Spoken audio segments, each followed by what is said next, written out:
Hello friends, welcome to Kurinjikadambam. நாம் இன்றைக்கி கருப்பு கவுனி அரிசி யூஸ் பண்ணி சூப்பர் சாஃப்டாக இட்லி எப்படி பண்ணுறதுன்னு பார்க்கலாம். கவுனி அரிசியில் அவ்வளவு சத்துக்கள் இருக்குதுங்க. உச்சி முதல் பாதம் வரை அனைத்து உடலில் இருக்கிற அனைத்து பாகங்களுக்கும் இது நன்மை தரக்கூடிய அரிசி. தலைவலி முதல் கேன்சர் வரை எல்லா நோய்களையும் சரி பண்ணக்கூடிய அளவுக்கு சத்துக்கள் நிறைந்த அரிசி இது. இதை பற்றி நிறையா சொல்லலாம். நான் தனியாக ஒரு பதிவாக இந்த அரிசியை பற்றி போடுறேன். இப்போ இந்த இட்லி எப்படி பண்ணுறது அப்படின்னு பார்க்க போகலாம். அதுக்கு முன்னாடி நம்ம சேனல் இது வரைக்கும் நீங்கள் சப்ஸ்கிரைப் பண்ணாமல் இருந்தீங்கன்னா மறக்காமல் சப்ஸ்கிரைப் பண்ணிடுங்க. வீடியோஸ் உடனுக்குடன் வரணுன்னா மறக்காமல் பெல் பட்டனையும் ப்ரெஸ் பண்ணிடுங்க. இந்த கருப்பு கவுனி அரிசி இட்லிக்கு வந்து கவுனி அரிசி 4 கப் எடுத்துருக்கோம். அப்படின்னா எந்த கப்பில் மெஷர் பண்ணுறீங்களோ அதில் 4 கப் எடுத்திங்கன்னா ஒரு 8 மணி நேரமாவது நல்லா ஊற வச்சுக்கணும். ஒரே ஒரு முறை நல்லா கழுவிட்டு போதுமான அளவு தண்ணி ஊற்றி, அரிசியை விட ஒரு 2 இன்ச் மேலே இருக்கிற மாதிரி தண்ணி ஊற்றி நைட் ஃபுல்லும் ஊற வச்சுருங்க. இல்லை 8 மணி நேரம் ஊற வச்சிங்கன்னா இந்த கலர் இந்த மாதிரி சிவப்பு கலராக மாறிடும். இதுக்கு வந்து நீங்கள் வந்து ஒரு 1/2 கப் அளவு உளுந்து எடுத்தால் போதும். உளுந்து அதிகமாக தேவைப்படாது. எப்போவுமே இந்த மேலே தோல் இருக்கிற கைக்குத்தல் அரிசிக்கெல்லாம் உளுந்து அதிகமாக தேவைப்படுது. ஏன்னா அரிசியில் இருக்கிற அந்த மேல் தோலே வந்து நல்ல பொதுன்னு மாவாகும். அதனால் நீங்கள் 4 கப் அரிசி அப்படின்னா 1/2 கப்பு உளுந்து எடுத்தாலே போதும். ஒரு 2 டீஸ்பூன் வெந்தயம் எல்லாத்தையும் ஒன்றாவே இதையும் நல்லா கழுவிட்டு இதை ஒரு 3 மணி நேரம் நீங்கள் ஊற வச்சுக்கலாம். அரிசி ஆனால் குறைந்தது 8 மணி நேரமாக ஊற வைக்கணும், இல்லைனா ஓவர் நைட் ஊற வைக்கணும்.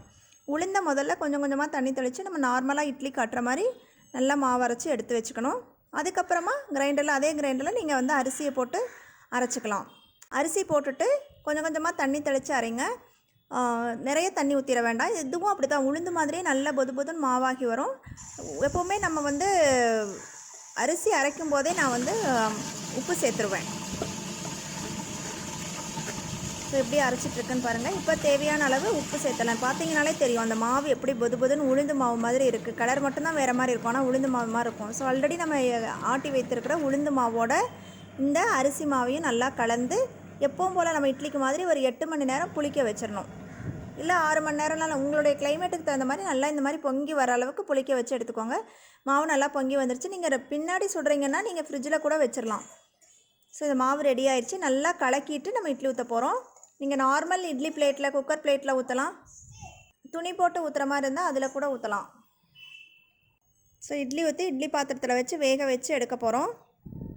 இட்லி நல்லா வெந்துருச்சு. பார்த்தாலே தெரியுது பாருங்கள், நல்லா ஓட்டையாக அப்படி புசுன்ட்டு நம்ம எதுவுமே சேர்க்கலை. இதில் வந்து சோடா உப்போ எதுவுமே சேர்க்கல. நார்மலாக உளுந்து வெந்தயம் அரிசி தான் சேர்த்துருக்கோம். அவ்வளவு சூப்பர் சாஃப்டாக இருக்கும் இட்லி. இது வேகிறதுக்கு மட்டும் நம்ம நார்மல் இட்லி ஒரு 5 மினிட்ஸில் வேகுதுன்னா இது வந்து ஒரு 6 to 7 மினிட்ஸ் ஆகும். பாருங்கள் எவ்வளோ சாஃப்டாக இருக்குன்னு. ஸோ இந்த கண்டிப்பாக வாரத்தில் ஒரு முறையாவது நம்ம இந்த அரிசியை வந்து சேர்த்துக்கலாம். இந்த மாதிரி பண்ணும்போது உங்களுக்கு இது வந்து தோசையாகவும் ஊற்றிக்கிட்டிங்கனாலும் நல்லா வருது. ஸோ ஒரு தடவை வரைச்சி விட்டிங்க அப்படின்னா வாரத்தில் 2 நாள் அட்லீஸ்ட் 3 நாளாவது நம்ம இந்த இட்லியோ தோசையோ எடுத்துக்குவோம். ஸோ இதுக்கு பார்த்திங்கன்னா நல்லா காரசாரமான ஒரு சட்னி, இல்லை தக்காளி குழம்பு இதெல்லாம் நல்லாயிருக்கும். நான் வந்து இன்றைக்கி பொட்டுக்கடலை சட்னி பண்ணியிருக்கேன். பொட்டுக்கடலை சட்னியோட லிங்க் வந்து எண்டு ஸ்க்ரீனில் கொடுக்குறேன் பாருங்கள்.